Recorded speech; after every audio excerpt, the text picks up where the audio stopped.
David Gomez, na bahala ang ilang health groups sa may conflict of interest ng pagtalaga sa isang matagal na naging executive ng tobacco industry sa posisyong responsable sa komunikasyon at pagpapakalat ng impormasyon mula sa pamahalaan. Pangamba nila magamit ang hinig ng gobyerno upang maisulong ang interes ng tobacco industry lalo na sa posisyon ito na humuhubog ng public opinion.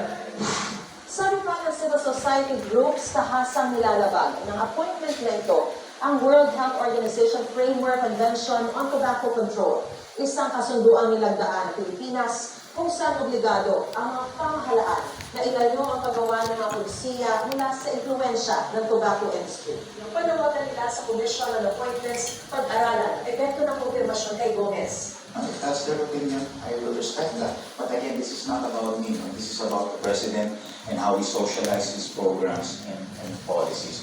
This is not about politics. Paglilinaw ng kalihim. Well, I'm not part of the tobacco industry anymore. I retired already.